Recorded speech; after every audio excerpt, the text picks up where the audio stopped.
السلام علیکم ناظرین، ایپیسوڈ کے شروع میں آپ دیکھیں گے ادرنی میں سلطان کا دیوان لگا ہوتا ہے۔ سلطان سلیمان پاشا سے کہتے ہیں بلتائی اغلو اپنا بحری بیڑا تیار کرو، جلد ہی تمہیں خلیج میں لنگر انداز ہونا ہوگا۔ اس پر سلیمان کہتا ہے ہمارے سلطان کا فرمان سر آنکھوں پر۔ پھر سلطان حمزہ سے پوچھتے ہیں رومیلیا میں سنجک صاحب نے کتنے سپاہی بھیجے ہیں؟ زاگانوس پاشا کو دیکھنے کے بعد حمزہ کہتا ہے میں ایک وظیفے میں مصروف تھا، لیکن وہ اپنے راستے پر چلے گئے ہوں گے، میں فوراً ان کی تعداد جان کر آپ کو بتاؤں گا۔ یہ سن کر سلطان زاگانوس پاشا کی جانب دیکھتے ہیں اور پھر حمزہ سے پوچھتے ہیں وہ وظیفہ کیا تھا؟ حرم میں بہار ریحان آغا کے پاس آتی ہے اور کہتی ہے میں اپنے بایزید کو دیکھ کر چلی جاؤں گی، مجھے جانے کی اجازت دے ریحان آغا۔ مگر ریحان آغا کہتے ہیں ہمارے سلطان نے آپ کو ہمارے شہزادے سے ملنے سے سختی سے منع کیا ہے۔ جواباً بہار کہتی ہے منہ بند رکھو گے تو سلطان معظم کو پتہ نہیں چلے گا، میں تم سے کہہ رہی ہوں کہ میں اسے جلدی سے دیکھوں گی اور چلی جاؤں گی ریحان آغا، میرے راستے سے ہٹ جاؤ۔ اس پر ریحان آغا کہتے ہیں میں معذرت چاہتا ہوں سلطانہ،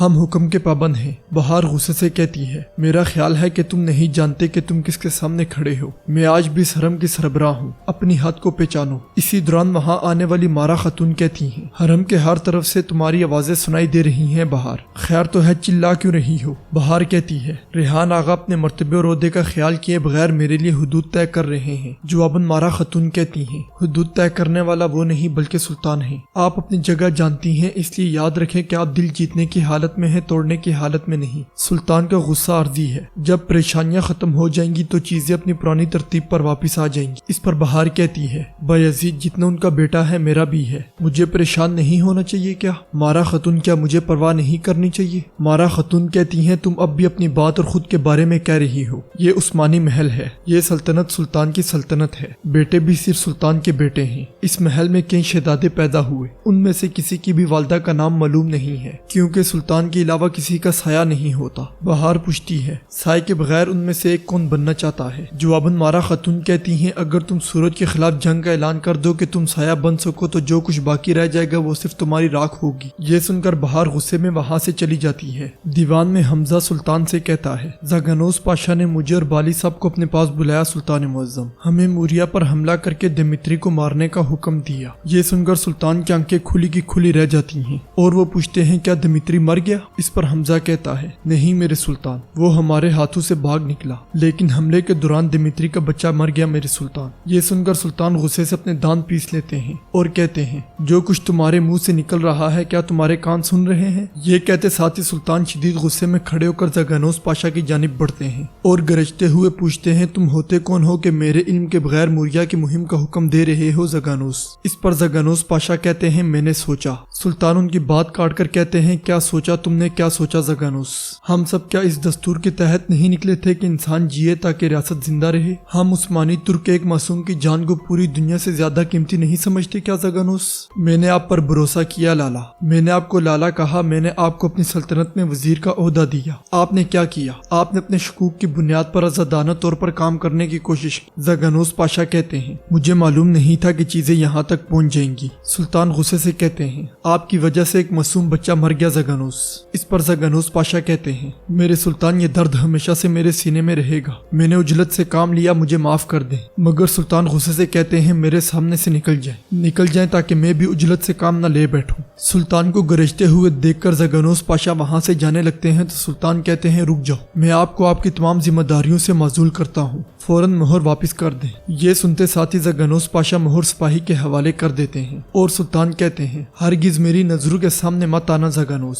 یہ سنتے ساتھ ہی زاگانوس پاشا دربار سے نکل جاتے ہیں اور سلطان تخت پر بیٹھتے ہوئے کہتے ہیں دیوان ختم ہو چکا، سب چلے جاؤ یہاں سے۔ دوسری طرف گولشا ایک دائی سے آ کر کہتی ہے مصطفیٰ کو بھوک لگی ہوگی، میں اس کی دیکھ بھال کرنا چاہتی ہوں۔ اس پر دائی کہتی ہے سلطانہ یہ نہیں ہو سکتا، سلطان کا حکم ہے، آپ میرے لیے مصیبت مت بنائیں۔ مگر گولشا کہتی ہے میں جلدی سے اندر جا کر باہر آ جاؤں گی، کسی کو کچھ نہیں کہوں گی۔ اس پر دائی کہتی ہے سلطانہ ایسا نہیں ہو سکتا، مارا خاتون نے بھی یہی تنبیہ کی ہے۔ گولشا چڑھتے ہوئے کہتی ہے مجھے میرا بچہ کیوں نہیں دیکھنے دیا جا رہا؟ مصطفیٰ کو کچھ ہوا ہے کیا؟ جواباً دائی کہتی ہے نہیں سلطانہ، ہمارا شہزادہ اندر گہری نیند سو رہا ہے۔ یہ سن کر گولشا کہتی ہے نہیں، جب تک میں اپنے بیٹے کو دیکھ نہ لوں میرے دل کو سکون نہیں ملے گا۔ ریحان آغا کو آتے ہوئے دیکھ کر دائی کہتی ہے ریحان آغا آ رہے ہیں، آپ نے جو کہنا ہے ان سے کہیں۔ اس پر گولشا کہتی کہتی ہے میں کہتی ہوں لیکن وہ نہیں سنتے، میں بات کرتی ہوں اور وہ میری بات نہیں سمجھتے۔ ریحان آغا، یہ چھوٹا بچہ ماں کے دودھ کے بغیر کتنا وقت جی سکتا ہے؟ مجھے اجازت دو میں اپنے بیٹے کی دیکھ بھال کر لوں۔ ریحان آغا کہتے ہیں فکر نہ کریں گلشا خاتون، ہمارے سلطان نے ہر چیز کے بارے میں بہتر سوچا ہے۔ خدیجہ خاتون ہمارے شہزادے کو دودھ پلائیں گی۔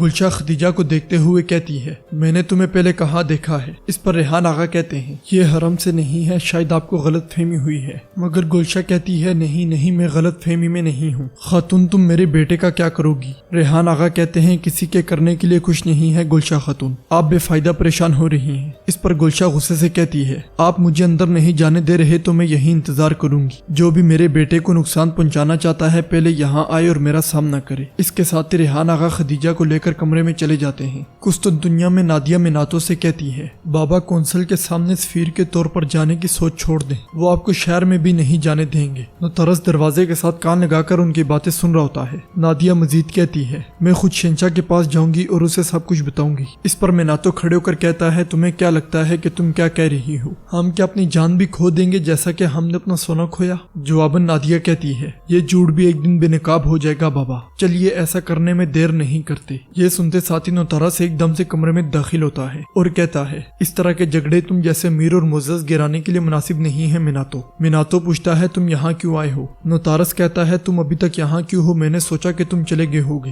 میناتو کیا تمہیں نہیں لگتا کہ یہ حقائق کے بارے میں بات کرنے کا وقت ہے؟ گلاٹا میں لومینیلو سپاہی سے پوچھتا ہے سفر کیسا رہا، کوئی مسئلہ تو نہیں ہوا؟ سپاہی کہتا ہے نہیں جناب، لیکن میں نے ابھی دوسرے محافظوں سے کچھ سنا ہے، وہ کہہ رہے ہیں کہ عثمانی دستے آئیں گے، وہ ان ساحلوں کی حفاظت کے لیے آئیں گے۔ یہ سن کر لومینیلو کہتا ہے کیا یہ صورتحال خوشکن نہیں ہے؟ کوئی ایسا دستہ آئے گا جو بغیر سونا لیے ساحل کی حفاظت کرے گا؟ پھر پوچھتا ہے کیا تم دوسرے معاملے کو سلجھا پائے؟ اس پر سپاہی کہتا ہے جی ہاں جناب۔ قسطنطنیہ میں نوترس میناتو سے کہتا ہے یعنی تمہاری نااہلی کی وجہ سے تمہیں لاطینی گلاٹا کونسل سے نکال دیا گیا؟ واقعی؟ پھر تم نے ہم سے جھوٹ بولا تاکہ تمہاری دولت اور شہرت کو نقصان نہ پہنچے۔ نادیہ کہتی ہے جناب برائے مہربانی ہمیں معاف کر دیں، آپ جو چاہیں گے ہم کریں گے۔ نوترس کہتا ہے نہیں ڈرنے کی ضرورت نہیں ہے، میں جا کر شہنشاہ کو تمہارے بارے میں نہیں بتاؤں گا، میں تمہارے خدشات اور جو کچھ تم کرنا چاہتے ہو سمجھتا ہوں میناتو، میری بھی ایک بیٹی ہے، اگر تمہاری جگہ میں ہوتا تو میں بھی یہی کرتا۔ اس پر نادیہ پوچھتی ہے یعنی کہ آپ نے ہمیں معاف کر دیا؟ مگر نوترس کہتا ہے اب تمہارا پٹا میرے ہاتھوں میں ہے، اب سے مجھے بتائے بغیر سانس بھی نہیں لوگے۔ شہنشاہ تم سے اس بات کی توقع کر رہا تھا کہ تم کونسل کے سربراہ کو راضی کر لو گے۔ یہ سن کر میناتو کہتا ہے جو کچھ ہوا تم جانتے ہو، میں یہ کیسے کروں گا؟ وہ مجھے شہر تک میں داخل نہیں ہونے دیں گے۔ نوترس کہتا ہے میناتو تم نے کئی سالوں تک اس کے ساتھ کام کیا، کیا تم اس کے بارے میں کچھ نہیں جانتے؟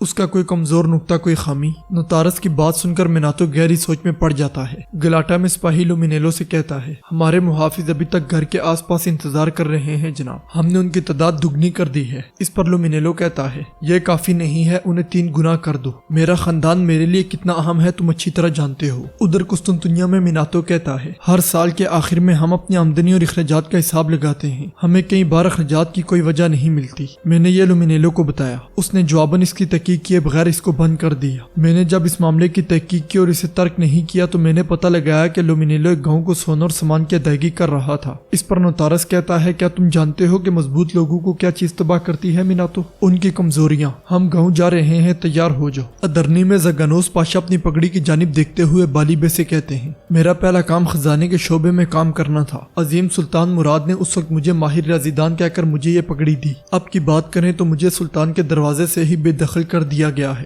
بالیبے بتائیں اب سے میں کیا کہوں اور کیا کروں؟ جواباً بالیبے کہتے ہیں ہمیں کئی بار بتایا گیا ہے سرداری ایک آگ ہے جو جلاتی ہے، جانتے بوجھتے ہوئے کہ ہم جل جائیں گے ہم اس راستے پر چلنا شروع ہو جاتے ہیں۔ اس پر زگانوس پاشا کہتے ہیں میں اپنی ہی آگ میں جل گیا، یہی چیز مجھے پریشان، اداس اور شرمندہ کرتی ہے، یہ ایسی شدید آگ ہے جو نہ سوچنے دیتی ہے نہ ماضی کو بھولنے دیتی ہے۔ جواباً بالیبے کہتے ہیں جب ہم یہ دکھانے کی کوشش کر رہے تھے کہ جندارلی غلط تھا، ہمارے خود کے قدموں میں پتھر آ گئے۔ اسی دوران وہاں آنے والا سپاہی کہتا ہے ہمارے سلطان دیوان بلا رہے ہیں۔ یہ سن کر زگانوس پاشا ایک دم سے پوچھتے ہیں کیا مجھے بھی بلا رہے ہیں؟ سپاہی کہتا ہے آپ کو نہیں بلایا۔ سپاہی کی بات سنتے ساتھ ہی زگانوس پاشا بہت دکھی ہو جاتے ہیں اور سپاہی کو وہاں سے بھیج دیتے ہیں۔ ادھر دربار میں سلطان نقشہ سامنے رکھے ہوئے اپنے لوگوں کے ساتھ موجود ہوتے ہیں۔ جندارلی کہتا ہے ہم لیکوس وادی میں قسطنطنیہ کا محاصرہ کرنے کے لیے 80,000 سپاہیوں کی فوج کے ساتھ اللہ کے حکم سے تیار ہوں گے سلطان معظم۔ اس کے مطابق ہمیں مرکزی قرارگاہ میں روزانہ تقریباً 1,20,000 بالٹیاں پانی کی ضرورت ہوگی، جانوروں اور قرارگاہ کے غسل خانوں کی ضرورت کے علاوہ۔ سلطان کہتے کہتے ہیں ہمیں اسے صرف ضرورت کے لحاظ سے نہیں سوچنا چاہیے بلکہ ہمیں اپنے اقدامات کرنے ہوں گے تاکہ قرارگاہ کا فضلہ مردہ جانوروں کی لاشوں کے لیے وبا کا باعث نہ بنے۔ جو بھی ہو ہمارے دین کی بنیاد پاکیزگی ہے۔ آس پاس کے پانی کے کنووں کو اچھی طرح جانچنا چاہیے۔ ضروریات کی بنیاد پر کنویں اور صاف پانی کے گڑھے کھودے جائیں۔ اور پھر جندارلی کہتا ہے سنجاق سرداروں کا موضوع ہے جو تھوڑا پیچیدہ ہے سلطان۔ ہلکی سی آوازیں میرے کانوں تک پہنچی اور مجھے خدشہ ہوا کہ کوئی مسئلہ ہو جائے گا کیونکہ انسان صرف ایک قطرہ خون اور ہزاروں پریشانیوں کا مجموعہ ہے۔ تو سلطان کہتے ہیں ہم مشورے کا دیوان بلانے کی درخواست کو قبول کرتے ہیں تاکہ جنگ کے دوران یہ اختلافات پیدا نہ ہوں۔ مشاورت مومن کی فضیلت ہے۔ ناظرین، جیسا کہ اللہ تعالیٰ نے قرآن مجید میں بھی فرمایا ہے وَأَمْرُهُمْ شُورَىٰ بَيْنَهُمْ، ایمان والے ہر کام مشورے سے کرتے ہیں۔ سلطان مزید کہتے ہیں انشاءاللہ معاملہ حل ہو جائے گا اور ہم ایک مٹھی بن جائیں گے جندارلی۔ علماء اکرام کو بھی پیغام بھیجے، میں انہیں بھی مشاورتی اجلاس میں دیکھنا چاہتا ہوں۔ اس کے ساتھ ہی ایپیسوڈ کا اختتام ہوتا ہے۔ امید کرتے ہیں آپ کو ویڈیو پسند آئے گی۔ ویڈیو پسند آئے تو ویڈیو کو لائک کریں، چینل کو سبسکرائب کریں اور بیل آئیکن پر لازمی کلک کریں۔ ملتے ہیں انشاءاللہ اگلی ویڈیو میں۔ اللہ نگہبان۔